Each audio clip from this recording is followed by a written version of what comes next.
હવે પ્રાણી પેશીઓ, વનસ્પતિ પેશી વિશે જોયું. પ્રાણી પેશીઓમાં મુખ્ય 4 પેશી છે. અધિચ્છદ પેશી, સંયોજક પેશી, ચેતા પેશી અને સ્નાયુ પેશી. અધિચ્છદ એટલે બહારનું આવરણ બનાવે. અધિચ્છદ બહારનું પડ. તો ફક્ત આ ચામડીનું બહારનું પડ એવું નહીં, કોઈ પણ અંગ હોય, શરીરની અંદર પણ જે અંગો આવેલા છે, જઠર, નાનું આંતરડું, મોટું આંતરડું, ગર્ભાશય, હૃદય, કોઈ પણ અંગ અંદર એનું પણ બહારનું પડ બનાવે, એને અધિચ્છદનું પડ કહેવાય. અધિચ્છદ બહારનું પડ. વનસ્પતિમાં બહારના આવરણને અધિસ્તરીય કહેવાય, જ્યારે પ્રાણીઓમાં અધિચ્છદ કહેવાય. તો અધિચ્છદ પેશી, સંયોજક પેશી, ચેતા પેશી અને સ્નાયુ પેશી પ્રાણીઓમાં મુખ્ય 4 પેશી. આ પહેલા 29મો પ્રશ્ન જોવાનો છે કે કોષોને ઓક્સિજનની જરૂરિયાત શા માટે હોય છે અને આ જરૂરિયાત કેવી રીતે સંતોષાય છે. કોઈ પણ કોષ હોય, કોષને ઓક્સિજનની જરૂર છે. તો કે કોષોમાં કણભસૂત્ર અંગિકામાં પોષક દ્રવ્યોના દહન દ્વારા, આપણે એવું શીખી ગયા કે કોષોમાં C6H12O6 પહોંચે છે ખોરાક દ્વારા. આપણે આ ઘણી બધી 2-3 વાર આની ચર્ચા કરી ગયા આગળના લેસનમાં, જીવ વિજ્ઞાન વાળા પાઠમાં. બરાબર, આગળમાં મેં તમને સમજાવ્યું. આ જીવ વિજ્ઞાન જ ચાલી રહ્યું છે. જ્યારે આગળનો પાઠ હતો કે શ્વસનની ક્રિયા, તો શ્વસન કોને કહેવાય? તો મેં તમને કહ્યું, તમને શ્વાસ અંદર જાય એટલે ઓક્સિજન અંદર જાય, કાર્બન ડાયોક્સાઇડ બહાર નીકળીને શ્વસન ન કહેવાય. ખોરાક લઈએ છીએ C6H12O6 સ્વરૂપે. એ ખોરાક અન્નનળી, અન્નનળીમાંથી જઠર, જઠરમાં મોટા અણુનું નાના અણુમાં રૂપાંતર થાય, તેમાંથી નાના આંતરડાની દિવાલ દ્વારા શોષાય. નાના આંતરડાની દિવાલોમાં રુધિર કેશિકાઓનું જાળું છે, એમાંથી રુધિરમાં ભળીને શરીરના દરેક કોષમાં પહોંચે. એવી જ રીતે ઓક્સિજન નાક દ્વારા ગયું, બરાબર. આ 2 નાસિકા છિદ્ર, નાસિકા કોટર, એમાંથી શ્વાસનળી મારફતે શ્વાસવાહિકા, ફેફસામાં રુધિર કેશિકાઓનું જાળું. એ રુધિરમાંના રક્તકણોમાંના હિમોગ્લોબિન સાથે ઓક્સિજન જોડાયું. આવું ઓક્સિજન વાળું શુદ્ધ રુધિર શરીરના દરેક કોષમાં પહોંચે છે અને ત્યાં ઓક્સિજન છૂટે પડે. એટલે કોષમાં આ પોષક દ્રવ્ય, એનું ઓક્સિજન સાથે પ્રક્રિયા થવી એટલે દહન થવું. બરાબર. તો કોષોમાં કણભસૂત્ર અંગિકામાં આ પોષક દ્રવ્યોના દહન દ્વારા એટીપી સ્વરૂપે, હવે આપણે આ ક્રિયા કરીએ તો શું થાય છે? કાર્બન ડાયોક્સાઇડ, પાણી શું છૂટું પડે છે? આપણે અનેક વાર સમજીએ તો કે એટીપી સ્વરૂપે શક્તિ મુક્ત કરવા ઓક્સિજનની જરૂરિયાત હોય છે. શાની જરૂર પડે છે? ઓક્સિજન. કોષોને ઓક્સિજનની જરૂરિયાત પૂરી પાડવા માટે સ્નાયુ કોષો વડે, સ્નાયુ કોષો એટલે આપણે હૃદય સ્નાયુનું બને. તો સ્નાયુ કોષો વડે છાતીની ગતિ દ્વારા શ્વાસ લેવામાં આવે છે. શ્વાસ ક્રિયા દરમિયાન લેવાતો ઓક્સિજન ફેફસામાં અવશોષિત થાય છે અને રુધિર દ્વારા શરીરના બધા જ કોષોમાં ઓક્સિજન પહોંચાડવામાં આવે છે. કેવું કે હવે જે હશે તે મોટા ભાગે મેં જે સમજાવી દીધું છે તેમાંનું જ હોઈ શકે, આના રિલેટેડ. બરાબર. તો આ થયો તમારો 29મો. અત્યારે પ્રશ્ન છે અધિચ્છદી પ્રાણી પેશીમાં પહેલી અધિચ્છદ પેશી. પ્રાણીના શરીરને ઢકતી કે તેનું બાહ્ય આવરણ સ્વરૂપે રક્ષણ આપતી પેશીને અધિચ્છદ પેશી કહેવામાં આવે છે. શરીરને ઢાંકતી, બાહ્ય આવરણને સ્વરૂપે હોય તેને અધિચ્છદ પેશી કહેવાય. શરીરના અંદર રહેલા મોટા ભાગના અંગો અને તેના પોલાણોને તે ઢાંકે છે.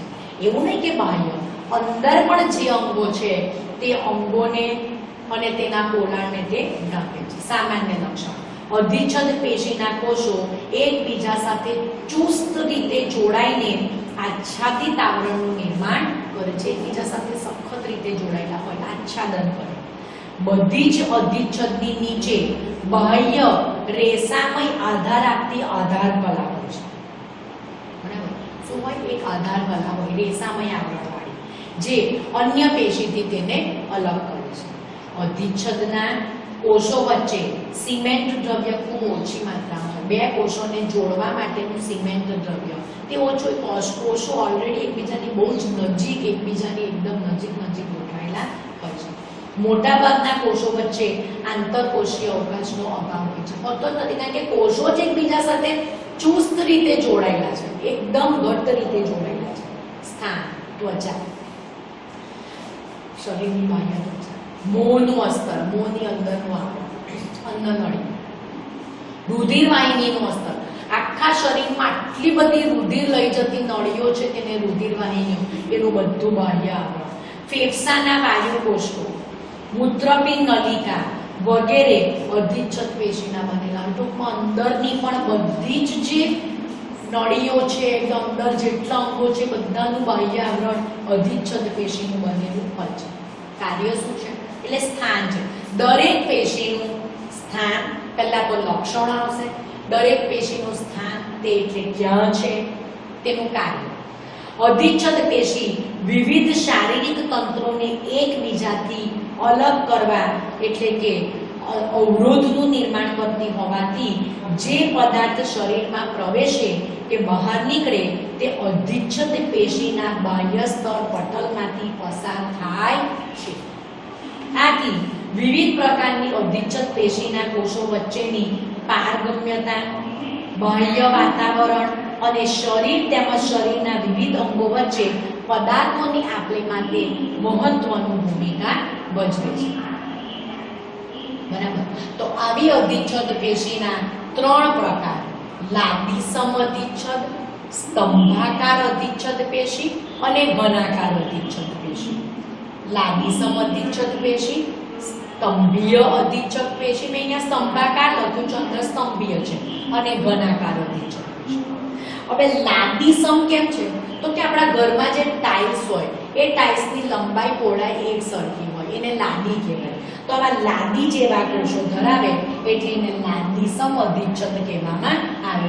એના પાછા 2 પ્રકાર: સરળ લાદી સમઅધિચ્છદ અને સ્ત્રુત લાદી સમઅધિચ્છદ.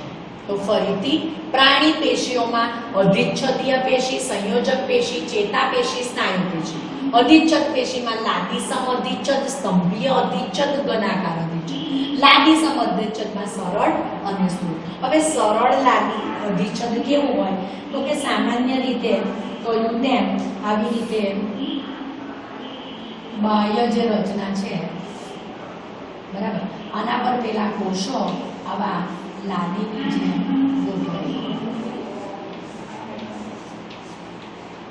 આવા લાદીની રીતે કોષો ગોઠવાયેલા હોય. આ લાદી સમ બધા એક સરખા કોષો છે, લાદી જેવા. લાદી એટલે ટાઇલ્સ. આપણે ટાઇલ્સને બીજા શબ્દોમાં લાદી કહેવામાં આવે, બરાબર. એક જ પડ છે તો એને સરળ અધિચ્છદ, અને એકની ઉપર એક એમ બીજા પડ હોય, જેમ કે આ એક પડ છે તો લાદી સમ. હવે એકની ઉપર એક, બરાબર, બરાબર ધ્યાન આપજો, એકની ઉપર એક.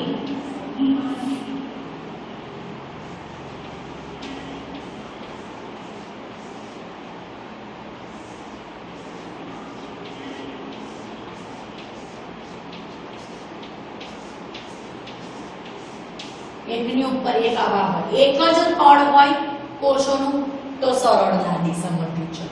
એકની ઉપર એક ઘણા બધા કોષો ગોઠવાયેલા હોય તો એને સ્ત્રુત લાદી સમઅધિચ્છદ. તો તેના લાદી સમઅધિચ્છદ પેશીના કોષોનો પ્રકાર, ગોઠવણી અને કાર્ય. સરળ લાદી સમ, બરાબર. તેના કોષો ખૂબ જ પાતળા, ચપટા અને નાજુક અસ્તર બનાવતા એક જ સ્તરમાં ગોઠવાયેલા હોય છે. સ્થાન ક્યાં છે?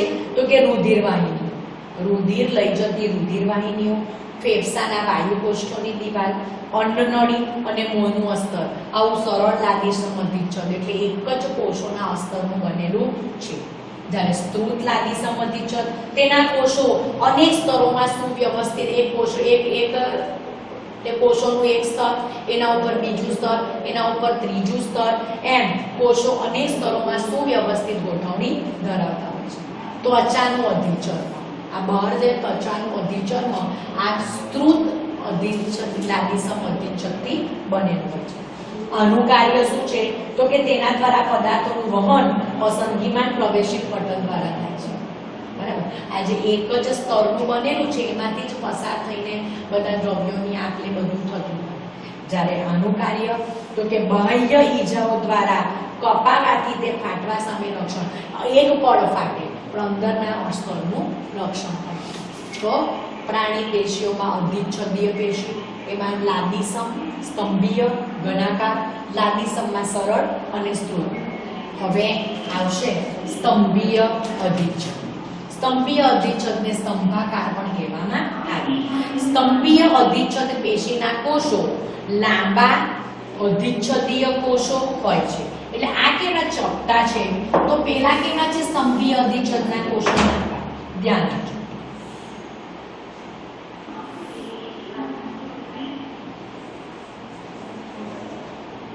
આવા લાંબા છે.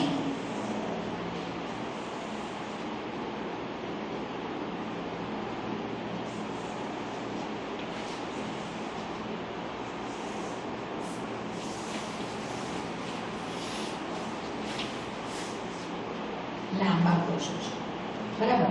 તો સ્તંભીય અધિચ્છદના લાદીસમના લાદી જેવા લંબાઈ પહોળાઈ સરખી, આના કેવા લાંબા. તો શું લખ્યું છે? સ્તંભીય અધિચ્છદ પેશીના કોષો લાંબા અધિચ્છદીય કોષો છે. તેમની લંબાઈ વધારે અને પહોળાઈ ઘણી જ ઓછી હોય છે.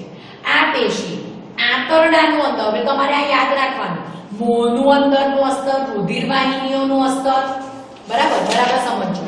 મોંની અંદરનું અસ્તર, રુધિરવાહિનીઓનું અસ્તર, બરાબર લખેલું છે અહીંયા. ફેફસાના વાયુકોષોનું, અન્નનળીનું અસ્તર, એ બધું સરળ કે સરળ લાદીસમ કે સ્ત્રુત લાદીસમ, બરાબર. જ્યારે સ્તંભાકાર, સ્ત્રુતમાં તો ક્યાં આવે? ચામડી આવે, ત્વચા આવે. જ્યારે સ્તંભાકારમાં લાંબા કોષો, તો તે ક્યાંનું અસ્તર? અધિચ્છદ પેશી છે એટલે બહારનું અસ્તર જ બનાવવાની, અધિચ્છદ બહારનું પડ બનાવવાની. તો આમાં ક્યાં છે? તો કે આ પેશી આંતરડાની અંદરનું અસ્તર બનાવે છે અને અભિશોષણ તેમજ સ્ત્રાવની ક્રિયામાં મદદરૂપ કરે છે. હવે શું કહે છે કે જો આમાં આ અસ્તર પર આવા પક્ષમાં આવેલા હોય, સ્તંભાકારમાં આવા પક્ષમાં હોય તો એને પક્ષમલ અધિચ્છદીય પેશી કહેવામાં આવે. શું કહું છે? પક્ષમલ અધિચ્છદ પેશી એ રૂપાંતરિત સ્તંભાકાર અધિચ્છદીય પેશી છે. સ્તંભાકાર અધિચ્છદ પેશીના કોષોની જે મુક્ત સપાટી હોય એના ઉપર વાળ જેવી રચના હોય કે પક્ષમાં આવેલા હોય છે. શ્વાસ નળી જે છે એ શ્વાસ નળીમાં પક્ષમલ અધિચ્છદમાં પક્ષમોની ગતિ શ્લેષ્મને બહારની સ્થળાંતરિત કરી તે પ્રદેશને સ્વચ્છ રાખવામાં મદદરૂપ કરે છે. હવે બરાબર સમજો શું કહે છે? આપણા નાક છે, નાકનું જે પોલાણ છે એને નાસિકા કોટર કહેવાય. એ સીધું જાય અંદર શ્વાસ નળી. શ્વાસ નળીની અંદરનું જે આવરણ છે તે આ પક્ષમલ અધિચ્છદનું બનેલું. પક્ષમલ, સ્તંભાકાર પણ પક્ષમલ. હવે સમજો કે આ જે છે આ અંદર નળી, એનું અંદરનું ભાગ છે, સોરી શ્વાસ નળીનું અંદરનું ભાગ છે, તેમાં આ કોષો છે અને પેલા પક્ષમો છે. પક્ષમો હલનચલન કરે એટલે શ્વાસ દ્વારા, આમ તો નાકમાં જ વાળ ને બધું છે જે રોકી લે છે કોઈ પણ ગંદકી અંદર જાય તેને, પણ કોઈ કારણસર કંઈક ધૂળની રજકણો કે એવું કશું પણ જાય, આ પક્ષમો અંદર હલનચલન કરે છે અને ધક્કા સાથે બહાર ફેંકે એને છીંક કહેવામાં. કોઈ પણ કચરાને, બરાબર, કોઈ પણ નાના અમથા કચરાને પણ ફેફસા સુધી એટલે પહોંચાડવામાં આવતો નથી. કેમ? તો કે અંદર જે છે શ્વાસ નળીનું અંદરનું અસ્તર તે આ પક્ષમલ અધિચ્છદ, ઘણા સ્તંભાકાર તો ખરું જ, સ્તંભાકારના કોષો, લંબાઈ વધારે પહોળાઈ સાવ ઓછી, બરાબર, એટલે સ્તંભીય અથવા તો સ્તંભાકાર, પણ એનો મુક્ત છેડો છે એ મુક્ત છેડે વાળ જેવા પક્ષમાં આવેલા હોય તો એને પક્ષમલ અધિચ્છદ કહેવાય. બરાબર. હવે ત્રીજું આવે છે ઘનાકાર અધિચ્છદ. તો ફરીથી પ્રાણી પેશીઓ, અધિચ્છદીય પેશી, સંયોજક પેશી, ચેતા પેશી, સ્નાયુ પેશી. અધિચ્છદ પેશીમાં લાદીસમ અધિચ્છદ, સ્તંભીય અધિચ્છદ, ઘનાકાર અધિચ્છદ. લાદીસમ અધિચ્છદમાં સરળ અને સ્ત્રુત, સ્તંભાકારમાં એક જ છે પક્ષમલ અધિચ્છદ. હવે આપણે જોવાનું છે ઘનાકાર. ઘનાકારમાં શું કહું છે? તો ઘનાકાર અધિચ્છદ પેશીના કોષો લંબાઈ, પહોળાઈ અને જાડાઈમાં એક સરખા છે. આમાં લાદી જેવા ચપટા છે, ચપટા, બરાબર. આમાં લંબાઈ વધારે, પહોળાઈ ઓછી. આમાં લંબાઈ, પહોળાઈ, ઊંચાઈ બધું સરખું એટલે ઘન આકાર. ઘન આકાર એટલે સમજો ને મોટા ભાગે આ ચોક છે, આ ચોકનો જે બોક્સ છે, લંબાઈ, પહોળાઈ આ બધું એક સરખું જ હોય, બરાબર. પણ આ ડસ્ટર છે તો આમાં લંબાઈ વધારે, પહોળાઈ ઓછી. આવા શામાં છે? સ્તંભાકારમાં છે. ઘનાકારમાં કોષો કેવા છે? લંબાઈ, પહોળાઈ અને ઊંચાઈમાં એક સરખા હોય છે. તેનું ક્યાં આવેલી છે? તો કે ઘનાકાર અધિચ્છદ પેશીના કોષો લંબાઈ, પહોળાઈ અને ઊંચાઈમાં, જાડાઈમાં એક સરખા હોય છે. આ પેશી મૂત્રપિંડ નલિકા, આપણું જે મૂત્રપિંડ અથવા તો કિડની કહીએ, એ કિડનીમાં મૂત્રપિંડ નલિકા આવેલી છે, બરાબર. દરેક મૂત્રપિંડમાં આશરે 10 લાખ જેટલી મૂત્રપિંડ નલિકા આવેલી હોય. એ મૂત્રપિંડ નલિકા અને આપણા મોઢામાં લાળ ગ્રંથિ આવેલી છે. એ લાળ ગ્રંથિ નલિકાના અસ્તરનું નિર્માણ કરી યાંત્રિક આધાર આપે છે આ ઘનાકાર અધિચ્છદ પેશી. આ અધિચ્છદના કોષો વધારાની વિશિષ્ટતા તરીકે પેશીની સપાટી પર દ્રવ્યોનો સ્ત્રાવ કરે છે અને ગ્રંથિ કોષો તરીકે પણ કાર્ય કરે છે. જે સપાટી હોય એ સપાટી પરથી શું કરે છે? તો કે સપાટી પરથી દ્રવ્યોનો સ્ત્રાવ કરે અને સ્ત્રાવ કરીને ગ્રંથિઓ તરીકે પણ કાર્ય કરે છે. કેટલીક વખત ઘનાકાર અધિચ્છદ પેશીનો કેટલોક ભાગ અંદરની તરફ વળીને બહુકોષીય ગ્રંથિનું પણ તે નિર્માણ અંદર તરફ વળી જાય એટલે બહુકોષીય બને, તેને ગ્રંથીય અધિચ્છદ પણ કહેવામાં આવે છે. તો ફરીથી પ્રાણી પેશીઓ, અધિચ્છદીય પેશી મોટા ભાગે બહારનું અસ્તર અધિચ્છદ બનાવે. સંયોજક પેશી, ચેતાપેશી અને સ્નાયુ પેશી. આમાં લાદી એક સરખા ચપટા કોષો, લાદી જેવા ચપટા, લંબાઈ અને પહોળાઈ છે પણ ઊંચાઈ નથી હોતી. ટાઇલ્સ આપણે બેસાડેલી હોય તો લંબાઈ હોય ને પહોળાઈ હોય, પણ ઊંચાઈ કે ઊંડાઈ હોતી, જાડાઈ હોતી નથી. તો એમાં સરળ અને સ્થૂળ એક જ પડ હોય. નીચે જે અસ્તર હોય, બરાબર, એમાં એક જ પડ હોય તો સરળ, અને એક કરતા વધારે ઘણા પડ હોય તો સ્થૂળ. ચામડીનું બાહ્ય આવરણ સ્થૂળનું હોય, જ્યારે સરળમાં રુધિર વાહિનીઓની દિવાલ, વાયુકોષોની દિવાલ એ બધું સરળ અધિચ્છદ. સ્તંભાકારમાં પક્ષમાં હોય તો પક્ષમલ અધિચ્છદ, બરાબર. આંતરડાની દિવાલનું અસ્તર બને અને પક્ષમલ અધિચ્છદ હોય તો એ શ્વાસ નળીની અંદરનું દિવાલ બને. જ્યારે ઘનાકાર પેશીમાં લંબાઈ, પહોળાઈ, જાડાઈ એક સરખી હોય, બરાબર. યાંત્રિક આધાર આપવાનું કાર્ય કરે. ક્યાં છે? તો કે મૂત્રપિંડ નલિકા અને સામાન્ય રીતે લાળ ગ્રંથિ છે, એ લાળ ગ્રંથિકાની નલિકાનું નિર્માણ કરે. બહાર જે કોષો છે એ કોષો સ્ત્રાવ કરે છે એટલે ગ્રંથિય અધિચ્છદ તરીકે પણ તે ઓળખાય છે. કારણ કે અંદર તરફ વળી જાય અને બહુકોષીય ગ્રંથિનું નિર્માણ કરે એટલે તેને ગ્રંથિય અધિચ્છદ પણ કહેવામાં આવે. હવે આવે છે સંયોજક પેશી. હવે આપણે આખો પ્રાણી પેશીમાં અધિચ્છદીય પેશી, એમાં ફરીથી બોલું છું, લાદીસમ, સ્તંભાકાર અથવા સ્તંભીય અને ઘનાકાર, સરળ અને સ્ત્રુત, સ્તંભીયમાં પક્ષમલ અધિચ્છદ. આ આખો ટોપિક હવે ક્લિયર કરીએ. ફરી આનું ડિસ્કશન હમણાં હવે નહીં કરીએ. હવે આવે છે બીજી પ્રાણી પેશી, સંયોજક પેશી. હવે આ જે સંયોજક પેશી છે, આ સંયોજક પેશીના ઘણા બધા પ્રકાર છે. સંયોજક પેશીના ઘણા બધા પ્રકાર છે. આ સંયોજક પેશીમાં રુધિર, ત્યાર પછી અસ્થિ, ત્યાર પછી કાસ્થિ, ત્યાર પછી અસ્થિબંધ,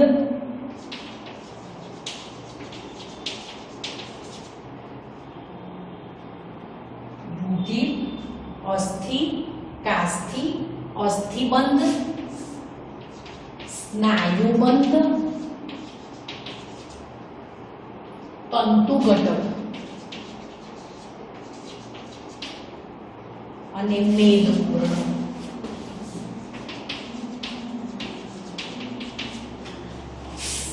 સંયોજક પેશીના આટલા બધા પ્રકાર છે, બરાબર. સંયોજક પેશીના પ્રકારમાં કયા કયા?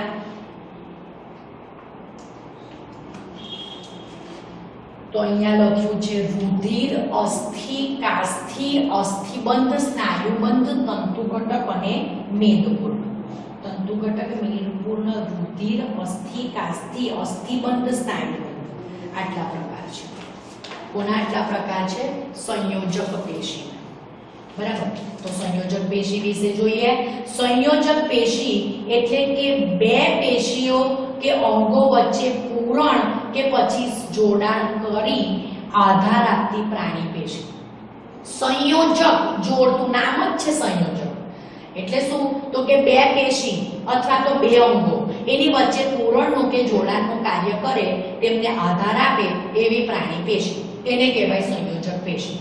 લક્ષણ: પેશીના કોષો એકબીજા સાથે ઓછા જોડાયેલા અને તેમની વચ્ચે આવેલા વધારે પ્રમાણમાં આંતરકોષીય આધાર દ્રવ્યમાં ગોઠવાયેલા હોય છે.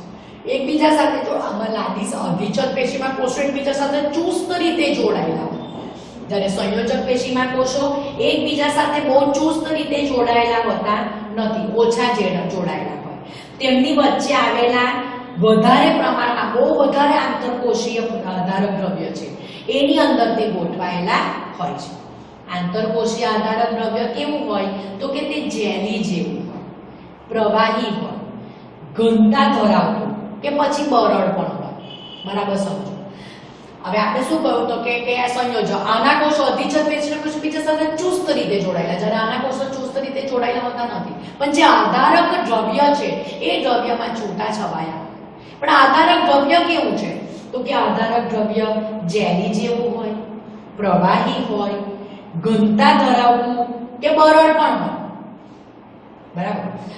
આંતરકોષીય આધારિત દ્રવ્યની લાક્ષણિકતા સંયોજક પેશીના કાર્ય અનુરૂપ પરિવર્તનશીલ હોય છે. શું કહું છે? આંતરકોષીય આધારિત દ્રવ્ય જે છે, ફરીથી આંતરકોષીય આધારક દ્રવ્ય, ટૂંકમાં આ કોષો જેની અંદર હોય એને આધારક દ્રવ્ય કહેવાય અથવા તો આંતરકોષીય આધારક દ્રવ્ય કહેવાય. આ દ્રવ્ય કેવું હોય? તો કે જેલી જેવું હોય, પ્રવાહી હોય, ઘનતા ધરાવતું હોય, બરડ હોય. બરાબર.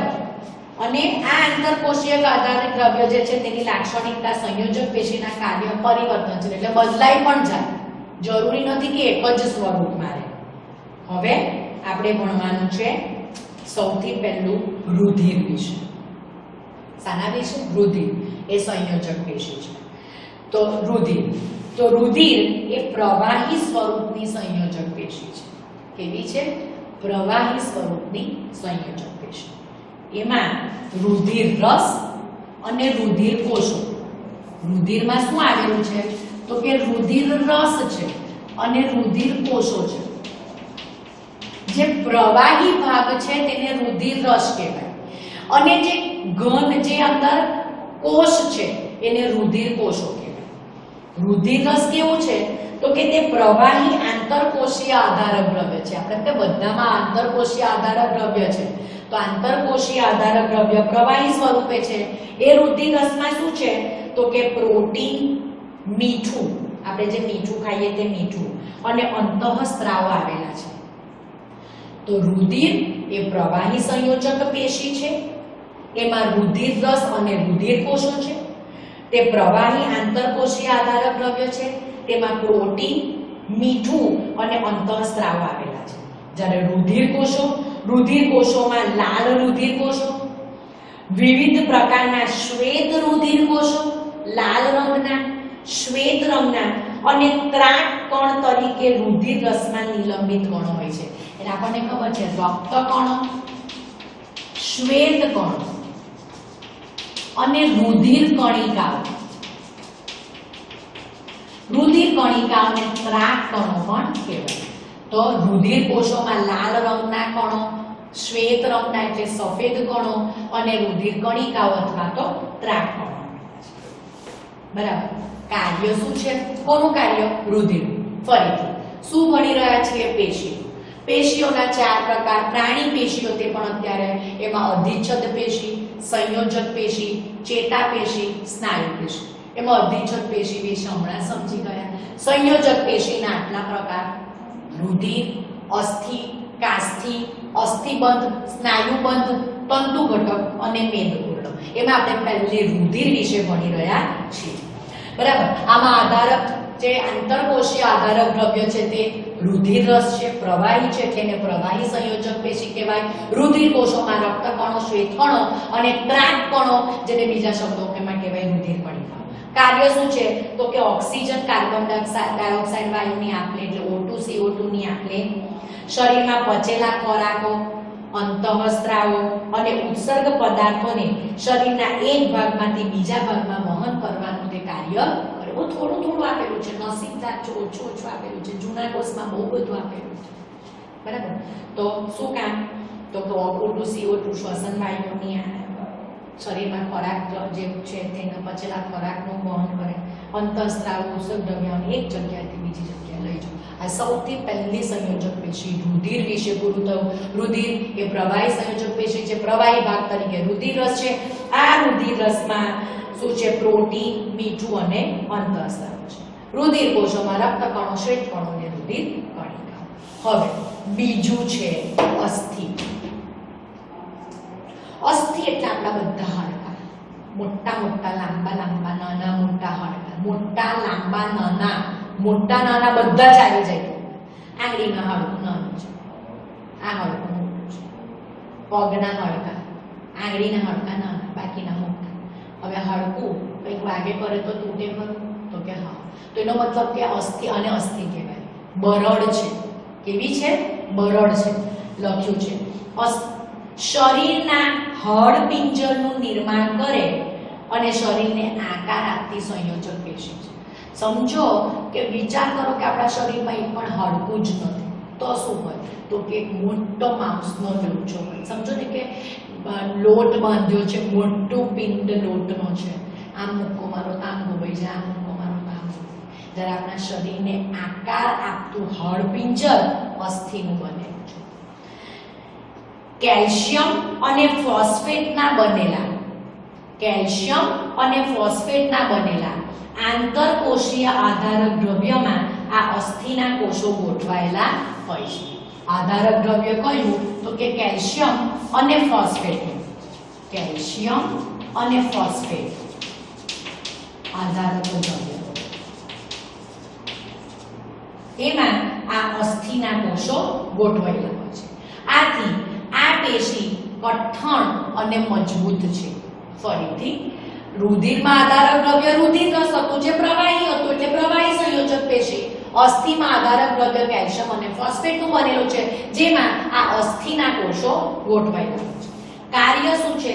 તો કે તે શરીરના મુખ્ય અંગોને આકાર આપવાનું કાર્ય કરે, તેમજ સ્નાયુ પેશીને જોડાણ આપે.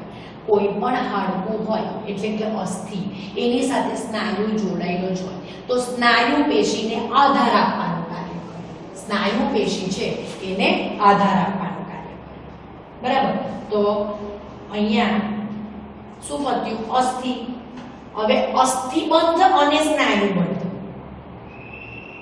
અસ્થિબંધ છે અને સ્નાયુબંધ છે, બંને વિશે એક સાથે છે. તો કે અસ્થિબંધ એ બે નજીકના કે બે ક્રમિક અસ્થિઓને એકબીજા સાથે જોડતી સંયોજક. આ હાડકું અને આ હાડકું, આ પણ અસ્થિ, આ પણ અસ્થિ, આ બે નજીકના અસ્થિઓને જોડવાનું. આ હાડકું અને અહીંયાનું હાડકું તેને જોડવાનું. આ હાડકું, અહીંયાનું હાડકું તેને જોડવાનું. બે આંગળીના હાડકા તેને જોડવાનું. દરેક બે અસ્થિઓની વચ્ચે તેને જોડાણનું કાર્ય અસ્થિબંધ.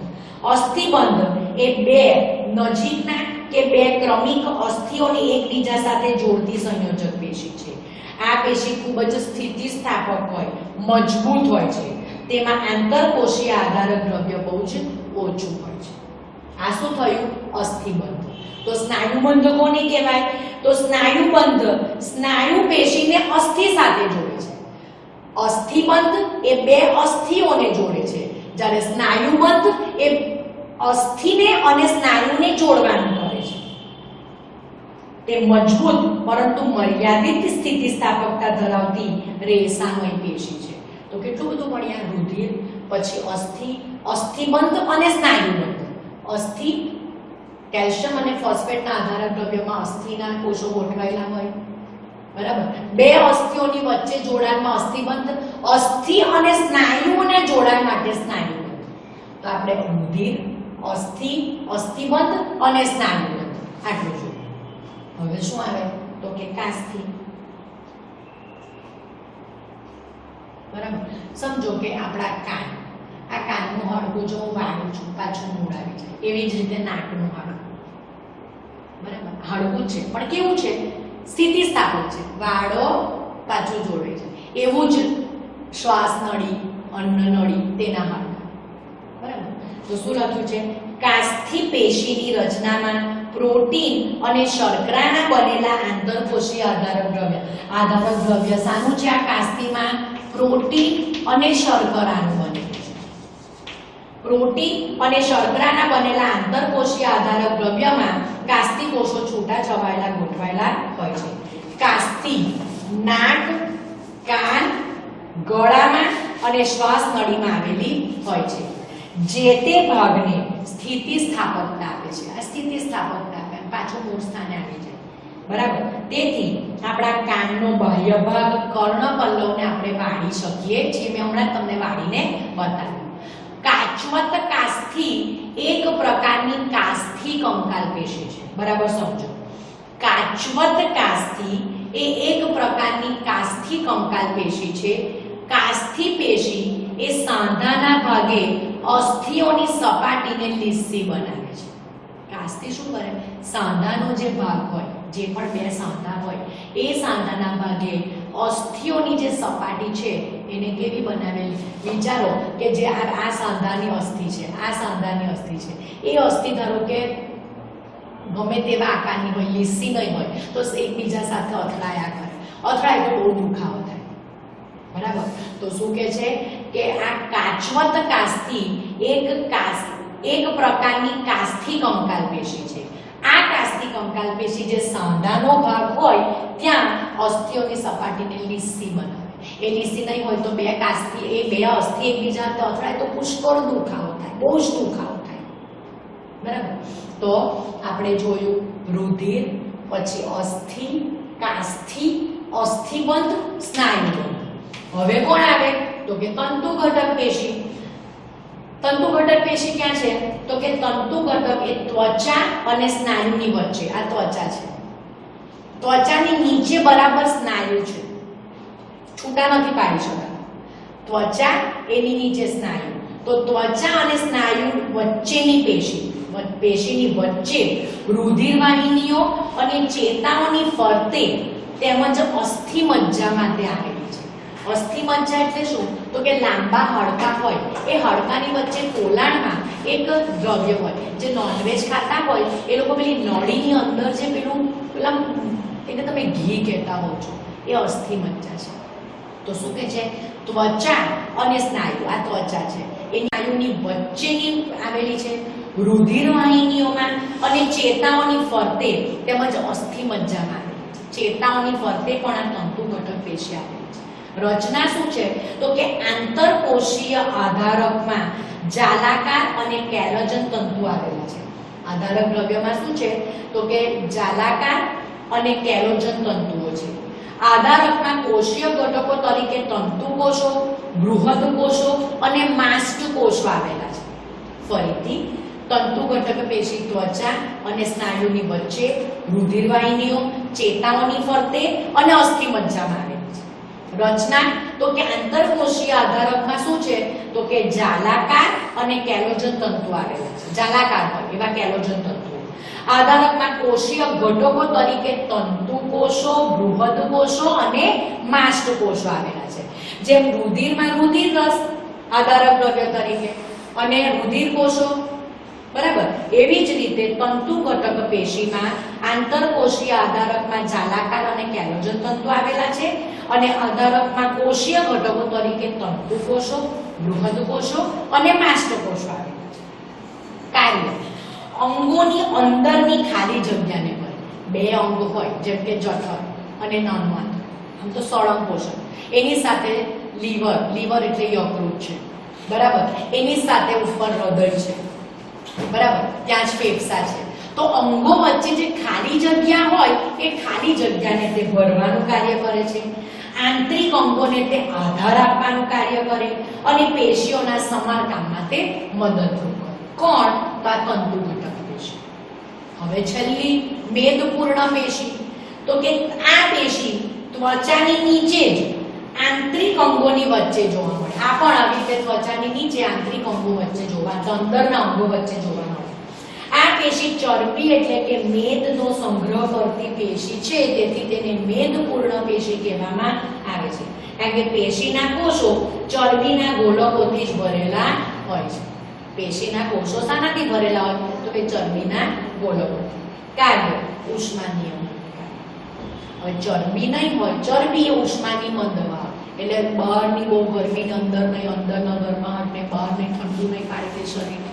તો શું કહે છે કે ઉષ્મા નિયમનનું તે કાર્ય કરે છે.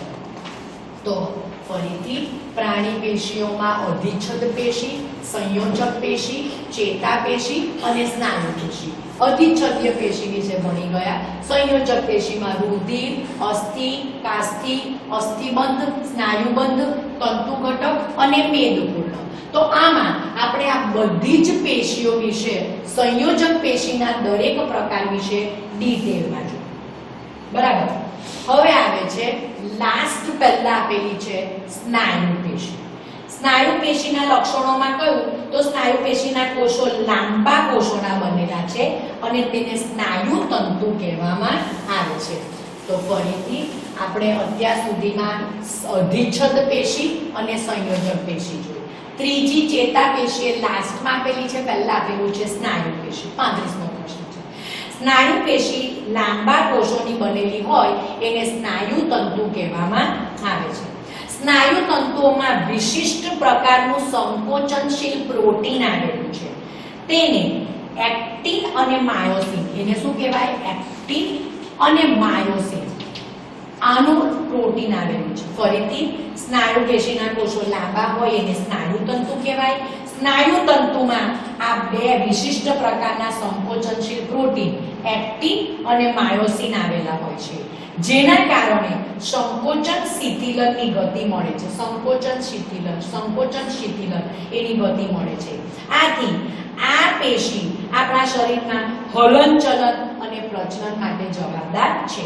સ્નાયુ પેશીના પ્રકાર, આ સ્નાયુ પેશીના પ્રકાર, તો સ્નાયુ પેશીના કયા કયા પ્રકાર છે? તો કે રેખિત સ્નાયુ પેશી,